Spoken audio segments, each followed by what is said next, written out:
Hi guys, Jim here again with yet another Sudoku themed video. I don't know, it's a Sudoku video. So what I've been putting out. Shock horror. Anyway, yes, so today we're doing our second arrow Sudoku. So if this is the first video you've seen of me, maybe go check that one out. I go into a bit more detail about the rules and some of the strats that you use. Just as a quick reminder though, this is a collection of puzzles curated and published by Cracking the Cryptic, who are a duo of puzzle solvers who have their own YouTube channel. They're terrific. Would definitely go and recommend checking them out if you haven't already. They're much better at this than I am, for one thing. I am actually pretty average. And they've got a wealth of content. They've been putting out 2+ videos a day for years. Like literally, don't think they've missed a day. So that's exciting for them. But yeah, so now we are going to carry on through their puzzle list.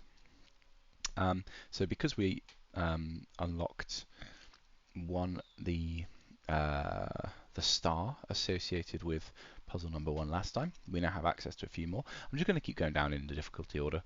They'll eventually catch me up, and I won't stand a chance. So yeah, let's jump into this. Right, so if we recall about arrows, so these digits have to add up to that digit. Okay, that's basically that's the gimmick, that's the variation on the theme. Although, first thing I've noticed is we can actually put a 4 in this box just due to regular old Sudoku rules, because it still follows regular Sudoku rules, of course. Sorry, I'm just adjusting the music a touch. Hopefully it's not too loud. So if I right, here we go. Sorry about that, got distracted. Right, so if I look for ones, actually, ones can be pencil marked in here. Haven't even looked at the arrows yet. Anything else that jumps out at me? Fives go there, and they go there. Can place a 9 instantly, which is quite nice. Look at this. Is this an arrow puzzle or what? Yes, I can assure you we will not get very far without looking at the arrow clues in a second. But yes, it's always worth just double checking. Excuse me. Just double checking the rest of them. Right. Unless there's anything to... Well, actually, this is a 9-7 pair, which is quite nice.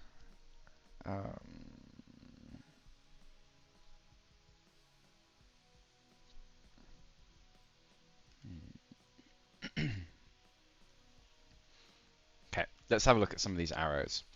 So you want to rule out... So the bulbs of arrows are typically large digits, and the stems, the shafts of the arrows are typically small digits. So that's sort of what you want to look out for. So if I can see here, and interestingly as well, these are all 3-digit arrows. All right, these are all three stem cells, I was going to say. Probably not. These are all 3 arrows. So they all have to be greater than 6 because they all face in the same direction as well. So they definitely all have to be different digits because they're all in the same row or column. You could have a 3 if you have a 3 that sort of bends around here, for instance. If it started there and then bent around here, you could have these 2 digits could be the same. That would be perfectly legal under the rules, but in this case that doesn't apply. So the lowest any of these can be is a 6. Because if you put 1, 2, 3, which is obviously the lowest you can get, and still obey the rules of Sudoku, that adds up to 6. And of course the highest they can be is 9, because that's just how Sudoku works. So what I'm going to do is I'm just going to chuck that in here actually. So this is 9876. Is all of these can only be those cells. Then I'm just going to do some tidying up. So that can't be a 9 or a 7 due to the cells that it sees. That can't be a 6. That can't be a 9. That can't be a 7. That can't be a 9. That can't be a 6, and then that can't be a 9. Right, has any of this helped? Well, actually, a little bit. So, where I've ruled out 9s on digits, I know that there is a 1. So, an interesting thing about arrows, or the sums, I suppose I should just say the sums of the digits. If you want to make 8 or lower from 3 digits, you need to have a 1. Now 6 and 7, they can only be done in one way. So they are 1, 2, and 3 for a 6, and 1, 2, and 4 for a 7. You can't, there's no other way of making those two digits, and still having the digits be different. 7 could be 1, 2, and 2 in theory. Sorry, 1, 3, and 3, I should say. But it doesn't work. So that's obvious, right? There's a 1 in those. But with an 8, there's two ways to make an 8. So it could be 1, 3, and 4, or it could be 1, 5, and 2. But in either case, there is a 1 in that trio. So whichever one of those two flavors of 8 it happens to be, there is a 1. So what's the upshot there?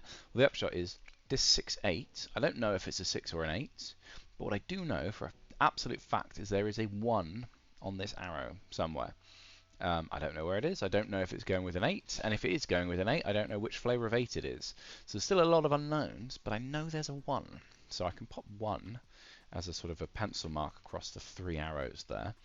In this case, I can actually, excuse me, in this case I can actually get rid of that pencil mark because of this 1 here. Don't worry, that wasn't just me making a mistake. So similarly here, there is a 1 in these 3 for sure. That does mean that that can't be a 1, so I can pop a 1 in there. I can pop a 1. So that's interesting, right? So there's a 1 here, so that rules that one out. And then, because I know that there's a 1 on this row, that rules that one out. So in fact, this is a 1. Now, that doesn't actually help me deduce anything about this. It could be a 6, 7, or an 8. Yep, nothing rules any of those out. But I do know that there's a 1. So you can make quite interesting deductions, even if you don't necessarily know the base. Now, the other thing I know about 3 digits is if I do want to make a 9, so this 6, 8, 9 here, because there's still a 9 on it, in theory, there doesn't have to be a 1 here. Because if this was a 9, you can make 9 from 3 digits using 2, 3, and 4. So 2 plus 3 plus 4 equals 9. However, in this column, there's a 4 already in use, and you have to have the 4 if you want to make a 9 without using a 1. So actually, in this case, I do know that regardless of the fact that it could be a 9, it will definitely have a 1. There's definitely a 1 here. So what does that mean? Does that mean anything for this row? Oh, it does. Look. So firstly, that can't be a 1 anymore because of this. Sees that. So I can remove that pencil mark. In fact, that means I can place that 1 there. So there's definitely a 1 here, and it's not here or here. So that's interesting. And then the other thing is that because there's 1s pointing down here, I don't know which box these are in, because you can kind of see they could be there and there, or they could be there and there, for instance. But I do know that these two columns have used their 1s, so there's definitely not a 1 in these cells here. And in fact, there is a 1 there, so that can't be a 1 because it's an arrow. Excuse me.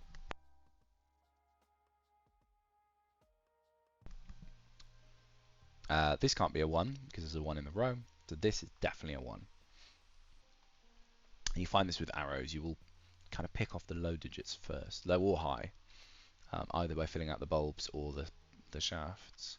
Yeah, so again, so this, unfortunately, this doesn't really rule it out. That could still be 6, 7, 8, or 9. The fact there's a 5 here made me interested for a second, but no, you can still, that doesn't rule anything out there, unfortunately. What else do we know? I tell you one thing we know about this cell. This cell can't be a 7. And the interesting thing, the reason I know that is, as I said, to make a 7 from 3 cells, it has to be 1, 2, and 4. But if that was the case, what would I put in this cell? Because this cell already has a 1, 2, and a 4 in the column. So this cell could be none of 1, 2, or 4. which it would have to be in order if this was a 7. So this cannot, in fact, be a 7. So I can remove that pencil mark there. So that is an 8 or a 9.